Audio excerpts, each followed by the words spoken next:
Hallelujah. Magandang gabi po, mga kapwa ko at mga kapatid ko sa pananampalataya sa ating Panginoong Kristo sa araw ng linggong ito, sa buwan po ng July. So, malapit na naman pong pumasok ang susunod na buwan, ng August. 1 week na lang po at papasok na po yung August. Hallelujah! Sana po ay tayong mga Kristiyano patuloy na mamuhay tayo ayon sa ipinagkakaloob sa atin ng ating Amang Diyos na nasa langit. Hallelujah! So ito nga po pala, ito po pala ako ngayon na magbabahagi sa inyo ng mabuting balita, sapagkat ito ang nais ng ating Panginoong Kristo. Kung mababasa natin sa Mateo, sa 28 na Mateo, doon po inutos niya sa mga Kristiyano po. So bilang isang Kristiyano po tayo ngayon, ito po ay gampanin natin na ibahagi ang kanyang mabuting balita. Ano ba itong mabuting balita? Itong Biblia. Kaya po ito tinawag na mabuting balita. Bakit naging mabuting balita? Sapagkat ang Amang Diyos ng ating Panginoong Kristo ay nagkaloob ng kaligtasan para sa mga tao. Kanya nga, ang ating Panginoong Kristo ay naparito upang siya mismo ang nagbahagi, siya mismo sa bansang Israel, ang kanyang kinalakihan, ang siya narito pa sa mundong ito. Opo. At ito nga po ay kumalat sa buong mundo. Itong mabuting balita na hanggang sa ngayon, atin pong itong ibinabahagi, sapagkat marami pang Kristiyano ang hindi po nakakaunawa ng kung ano nga ba itong Biblia. Opo. Marami yung mga nagtatalo-talo ng mga tao na patungkol dito sa Biblia, na ganito, tungkol sa kaligtasan, tungkol sa pagiging Diyos ng ating Panginoong Kristo. Wala naman po itong kabuluhan. Sinasabi nga po ni Apostol Pablo, ang pagtatalo-talo ay hindi po maganda sa isang Kristiyano. Opo, hindi po maganda. Sapagkat ito ay nagbibigay lamang ng kasalanan sa ating buhay. Opo, sa ating puso, sa ating isipan. Sapagkat ang pagtatalo-talo po, wala namang dyan sa nagtatalo, sa nagdidebate, ay wala naman pong ang gusto niya ay matalo po siya. So, yung dalawang panig na yan, ang gusto po niyan, both side ay manalo. Na siya ang pakinggan, siya ang maging tama. So, pagka natalo mo yung isa, magkakaroon ng sama ng loob yan. Hindi pa nga kayo natatapos sa nagtatalo dyan sa Biblia, nagkakaroon na kayo ng agrumento na minsan kung ano, mga salita ang linalabas ng inyong bibig. Opo. Hallelujah. Kaya walang kwenta ang pagtatalo-talo. Opo. Hallelujah. Subalit sa oras na ito o sa araw na ito, ang aking pong ibabahagi sa inyo ay narito po sa aklat ni Mateo, na mismo ang ating Panginoong Kristo, nung kapanahunan niya, ay siya ang nagsalita nito. So, ito pong ibabahagi ko sa inyo, marami pong Kristiyano nito, marami mga pastor nagpapaliwanag dito. Hindi raw po ito ganito. Hindi raw po ito actual na dapat ganito ang gawin natin. So, marami kasi sa mga nagtuturo ng salita ng Diyos, alam niyo po ba ang katotohanan? Yung mga nagtuturo ng salita ng Biblia ngayon ay pabor lamang sa buhay nila. Kung ano yung makagaganda sa buhay nila, ay yun lamang po yung kanilang itinuturo. Subalit, kung ito ay hindi makagaganda sa buhay nila, ay hindi po ito kanilang, bagamat ito ay dinidiscuss nila, pero binibigyan nila ito ng pagpapaliwanag na lihis dito sa Biblia. Kaya nga sa mga pastor na kung sino man, mga pare, mga ministro na nagsisharing ng salitang ito, sana po kung ano lang inabasa natin, yun lang po yung ating i-discuss sa kanila. So wag na tayong gumamit ng mga referensya na wala naman dito sa Biblia na inaakala natin na makatutulong. Ito pong nasa Biblia, ipaliliwanag na lang natin ito ng maayos upang maunawaan po ng tatanggap sa salita ng Diyos. So ito nga pong aking ibabahagi sa inyo ay narito sa 18 ng Mateo, talatang 6 at talatang 9. Ito po ay Bible study ko na sa aking pamilya. Opo, Bible study ko na at ngayon ay isinisharing ko sa inyo sa pamamagitan nitong aking channel dito sa YouTube. Hallelujah! Sana po ito ay pag-isipan natin. Kung sino man po makapakikinig nito, pastor o nagsishare ng salita ng Diyos, ito po ay hindi po ito sinasabi nila na hindi po ito realidad na dapat gawin ng isang tao. Hindi po. Wala po ritong kunwa-kunwari. Sa Biblia, wala po rito kunwa-kunwari. Masasaksihan nyo ngayon na ang aking ibabahagi sa inyo ay maging kayo, magagalit kayo sa akin. Subalit, wala tayong magagawa. Ito ang sabi ng Panginoong Kristo. Opo. Babasahin ko na po. Sisimulan ko sa talatang 6. So, babasahin ko sa pamamagitan po ng Tagalog. Pwede ko rin naman basahin sa English muna at tatagalogin natin. Ito po ang sabi rito sa verse 6. If anyone should cause of these little ones to lose his faith in me, and will be better for that a person to have a large millstone tied around his neck and be drawn in the deep sea. Verse 7, how terrible for the word that there are things that make a people lose their faith.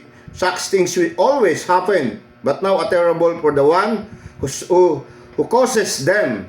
If your hand in your foot makes you lose your faith, cut it off and throw it away. It is better for you to enter life without a hand or a foot than to keep both hand in both feet and be thrown into the eternal life. And if your eyes makes a lamp, you lose your faith. Take it out and throw it away. It is better for you to keep both eyes and be thrown into the fire of hell. So ano po ang sabi rito?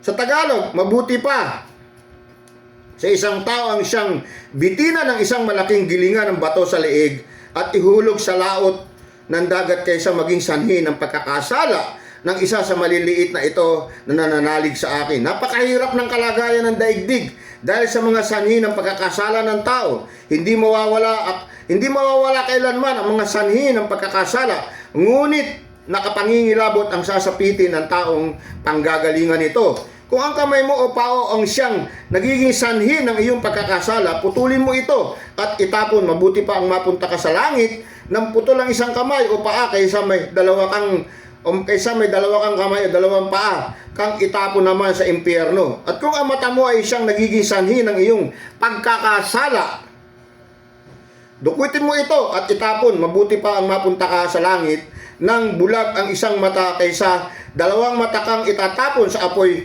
ng impyerno. So ito na po tayo ngayon. Hallelujah! Ito po ay tunay na realidad na sinasabi ng ating Panginoong Kristo. Subalit, maraming mga pastor ang minsan may naringgan ako nag-sharing nito. So hindi raw ito ganito ang pangyayari. Hindi po. Sapagkat wala naman po ritong kunwa-kunwari. Hindi naman nagbibigay ng referensya ang ating Panginoong Kristo ng kunwa-kunwari. Direct to the point.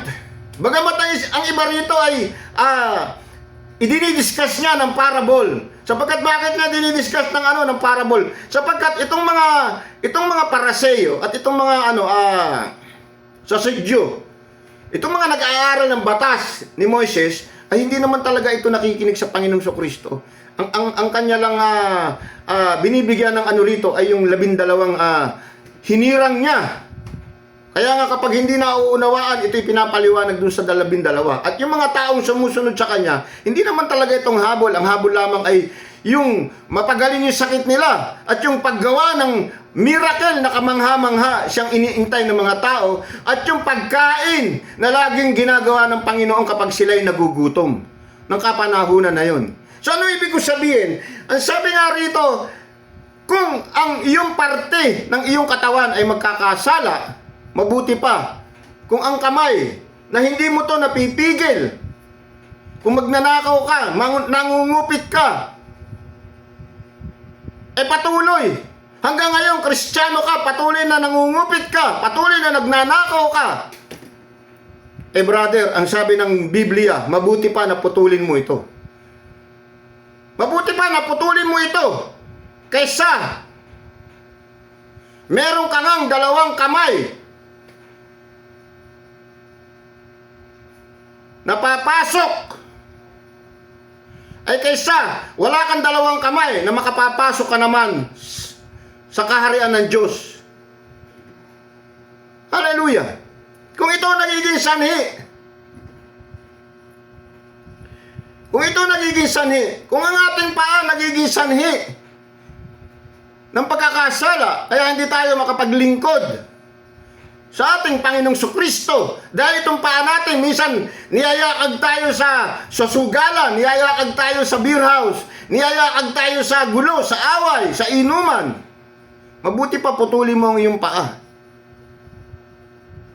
Hallelujah. Kaysa namang iniingatan mo yung dalawang paa, na ito nagiging sanhi na hindi ka nakapaglilingkod. Kung ikaw ay Kristiyano na hindi ka nakapaglilingkod ng patuloy sa ating Panginoong Kristo, ito po ay realidad. Kasi meron pong nagturo nito, nakalimutan ko na yung kanyang pagpapaliwanag dito. Hindi daw ganun ang ibig sabihin ng Panginoong Kristo. Alam nyo kasi, mga kapatid ko sa pananampalataya, putulang ka man ng kamay, hindi ka namang mamamatay. Putulang ka man ng paa, hindi ka namang mamamatay. Mas maganda pa sa'yo, magiging advantage pa sapagkat kung ikaw mahilig kang magnakaw, mahilig kang manakit, hindi ka na ngayon makagagawa ng ganun. Bakit? Wala ka ng kamay. So, ang isipan mo na lang, baka ang isipan mo tumigil na kasi wala naman nangyayari sa iniisip mo, hindi naman matutuloy. Hallelujah! Kung ang paa natin ang nagiging sanhi ng ating pagkakasala, mainam pa. Kung hindi tayo mapakali at lagi tayo nagpupunta sa mga club, doon natin binababad ang ating buhay. Marami pa pong mga Kristiyano ang ganyang pamumuhay na nagsisimba. Subalit, pagdating ng Lunes hanggang Sabado, namumuhay siya sa sanlibutan. Kaya nga anong sinasabi rito? Napakahirap ng kalagayan sa daigdig. Sa verse 7, sabi ng Panginoong Kristo, dahil sa mga sanhi ng pagkakasala ng tao, hindi mawawala kailanman ang sanhi ng pagkakasala. Ngunit, pangingilabot ang sasapitin ng taong panggagalingan nito. Hallelujah! Alam nyo, ang Biblia ay nagsasabi po ng totoo. Kanya nga sinasabi ko kanina, maraming mga pastor, ang iba ang pakaunawa sa sinasabi ng Panginoon. Hindi daw to realidad na dapat mong gawin. Sino ba? Although, tama, wala pang gumagawa dahil natatakot sila. Subalit kung ikaw ay Kristiyano, napatuloy ka pa rin na hindi mo mapiit ang iyong kamay. Ako, brother, aaminin ko sa inyo. Dati yung paa ko, nagpupunta sa bagay na makasanlibutan. Hallelujah. Subalit, tumigil siya. Tumigil siya na pagpunta sa mga bagay na hindi dapat puntahan. Kasi tayo mga Kristiyano, ang ating paa, ang ating lakad ay straight lang. Papunta lamang tayo sa nais ng Panginoon. Ang ating kamay, ito'y ginagamit lamang natin sa mga bagay na mabubuti. Hindi natin ito hinahawak ng baraha upang magsugal. Hindi natin ito hinahawak ng alak. Hindi natin ito hinahawak ng hindi atin upang nakawin. Hindi natin ito ipinangsasakit sa kapwa natin upang masabi tayo'y matapang. Nung araw, mahilig ako sa basag ulo, hindi sa pag-iiyabang. Kasi lumaki ako sa kalye, lumaki ako sa lansangan. Kung tawagin nga ako doon sa street namin sa Marikina, sa Kalumpang, enemy ako. Opo. Pag ako nakita na nila, nag-uusap-usapan na yan. Ang tawag kasi sa akin noon, si Kulot. Kasi ang buhok ko nung araw, kulot eh. Afro ang buhok ko nung araw eh. Si Kulot. Ako, kagabi lang, nagwawala dito yan. Ganun po ako sa amin, no? Pagka yung halimbawa, may nakaaway ako, talagang nagwawala ako. Hanggang sa nirereklamo na lang ako sa barangay, patatawag sa barangay. Kaya ang tatay ko noon, nung nabubuhay, sakit ng ulo ang aking ibinibigay. Pag hindi siya nakapagpapahospital na nagpapagamot, meron akong kababata, hindi kami nagkaintindihan, talagang binasag ko yung mukha. Hindi sa pagyayabang, binasag ko yung mukha. Nabiyak to, ito, dito, nabiyak to. Hanggang ngayon, buhay pa kasi kababata ako, pag nakikita ko nga yung pingas niya rito, kumuha ko ng malaking bato, binubuli ako Although ahead siya sa akin, binigyan ko siya ng isa. Basag to, talaga namang nagalit yung kanyang tatay. Inireklamo ako sa barangay. Ito naman tatay ko. Gulpi naman ako. Pinatahi namin. Nung araw, pagpapatahi nun 350. Alam mo ba nung araw yung 350? Napakalaking pera na nun. Yung 350, budget na namin yun sa loob ng 2 linggo. Opo. Sa loob ng 2 linggo. Kaya ang tatay ko nung galit na galit sa akin. Talagang enemy ako ng street namin doon. Hindi lang street namin, maging sa school. Talagang pag may nakursundahan ako noon at kasi dalawa lang naman kami magkapatid na tunay. Pag binulit nagsumbong sa akin ng kapatid ko, aabangan namin yun sa gate. Kuya, doon pa lang babanatan ko na yun, Ganun ako nung araw. Pero ngayon, purihin ang Panginoong Kristo sapagkat itong kamay ko ay ginagamit ko na para sa Kanya. Sa pagtatrabaho, sa pagpalakpak sa Diyos. Opo, ganun na po. At ano pa ang sabi dito? Maging ang ating mata. Brother, kaya mo bang kung ito magiging sanhi para hindi natin makamtan? Mabuti pa ang tayo pumasok na hindi kumpleto ang mata sa kaharian ng langit kaysa mabuo ang ating paningin na masumpungan tayo sa impyerno. Alam niyo mga kapatid ko, isa lang ang iiwan ko sa inyong masasabi ko. Ang Biblia ay katotohanan. Hindi ito isang kwentong barbero na narinig natin doon sa umpukan. Na ang pangako ng Diyos na buhay na walang hanggan, ito'y makakamtan lang natin kung tayo ay susunod sa itinuturo nitong mabuting balita. Opo. Makakamtan lang natin to. Kanya nga, habang buhay tayo, andito yung pagbabago ng buhay. Nandito yung pagbabago ng buhay. Kasi kapag tayo patay na, hindi na natin ito magagawa. Hatulan na tayo sa harapan ng Diyos. Kaya nga sabi, dito sa New Testament, lahat tayo ay haharap sa Diyos. At maglalahad tayo ng ating mga ginawa. Kung hindi masusumpungan ang ating buhay, kasi may dalawang aklat po dito na binabanggit. May aklat ng buhay at may aklat ng paggawa. So pag wala ka rin sa isa, wala ka rin doon sa isa. Kinakailangan nandun ka sa dalawang aklat na iyon. Hallelujah. Kaya maraming mga pastor na paligoy-ligoy kung paanong hindi nila maipaliwanag. Direktang sasabihin ko sa inyo, ito'y tunay na gagawin dapat natin mga Kristiyano. Kung hindi natin mapigil ang ating sarili. Sabi nga rito, kung ang iyong mata ay nagiging sanhi ng iyong pagkakasala, mabuti pang ito'y dukitin mo. Kaysa namumuhay ka na sinasabi mong ikay Kristiyano. Hallelujah. Mga bagay ng Diyos, maging ako mga kapatid ko, patuloy akong dumadalangin sa araw-araw. Panginoon, idiretso mo ang aking lakad. ang mga kahinaan ko. Tulungan mo ako para magawa ko ang nais mo na maging matuwid ang buhay ko. Doon lang tayo eh. Opo, wala tayong magagawa. Ang sabi nga rito, mahirap ang kalagayan sa daigdig, sabi ng Panginoong Kristo, sapagkat buhat sa pool, ang mundong ito ay pinaghaharian. Sabi nga sa 1 John, ang naghahari dito ay walang iba, kundi si Satanas. Pinaghaharian niya ang sanlibutang ito. Paano tayo magtatagumpay kung wala tayo sa ating Panginoong Kristo?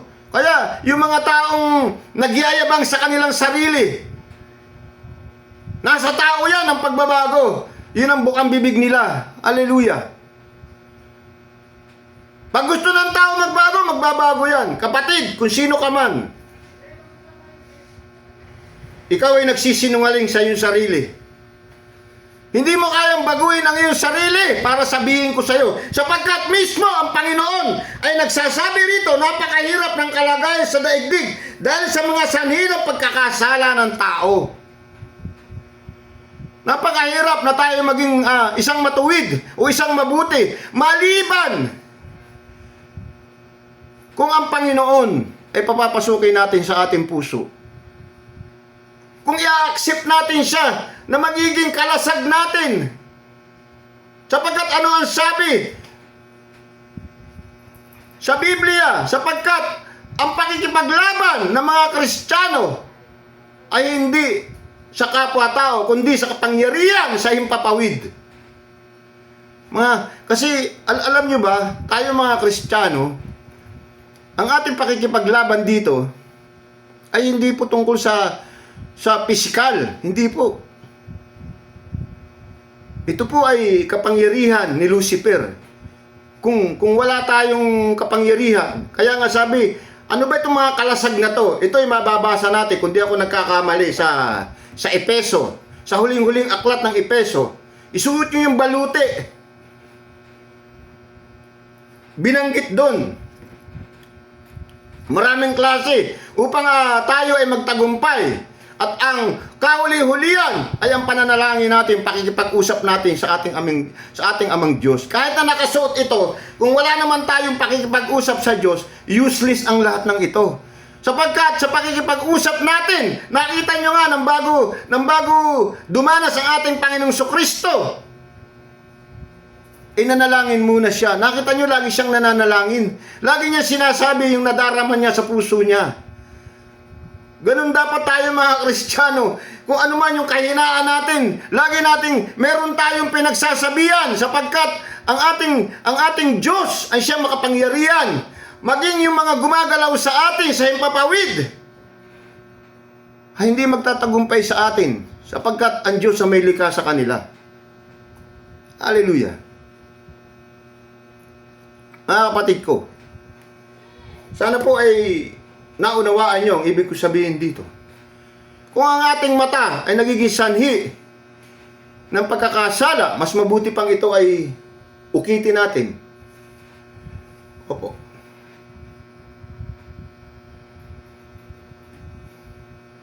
Mas mabuti pang ito ay ukitin natin. I-donate natin sa nangangailangan ng mata. So, pag wala na tayong makita, wala na tayong... Kasi alam nyo ba, ito, bago ako magtapos, ito, i-share ko lang sa inyo. Tayo mga Kristiyano, lalong-lalo na yung mga pastor, yung mga ginagamit, o yung mga nagsisharing ng words of God, bago po kayo mag-share, sisatin nyo muna ang inyong sarili. Sapagkat mismo sa sarili nyo ay nariyan ang pagkakasala. Unang-una, ang ating dila, sabi ni Santiago, ang dila ay isang maliit na bahagi ng ating ng ating katawan. Lalong-lalo na itong mata. Ang mata ay siyang ilaw ng ating katawan. So ano ang sabi rito sa Biblia ng ating Panginoong Kristo? Kung ang iyong ilaw ay kadiliman, ano ang may tatanglaw na kaliwanagan sa kadiliman? Di ba wala? So, kaya itong ating sarili, ayusin muna natin. Bago tayo mag-share ng salita ng Diyos. Ayusin muna natin. Ayusin muna natin yung ating kamay na hindi na ito nagnanakaw, hindi na ito nananakit. Ayusin muna natin ang ating mga paa na hindi na ito pumupunta sa mga kung saan mang sugalan, kung saan mang club. Hallelujah. Ayusin muna natin ang ating bibig na kung ang ating mga sinasabi ay hindi nakakasakit ng ating kapwa. Hallelujah. Realidad po ito. Tunay po ito. Tunay ito. Kung hindi na natin kayang gawa ng paraan ang ating pagkakasala, mas mainam pa kung saan tayo nagkakasala, gawin natin ang sinasabi rito sa Mateo. Sapagkat makababawas ito ng pagkakasala, nagiging sanhi ng pagkakasala natin, kaya hindi tayo makasunod. Subalit, kung kaya naman natin pigilin, alam nyo ba, hindi ako magiging ipokrito sa inyo. Ako man madaling yung aking mata, madaling pag nakakita, nagkakaroon kagad ng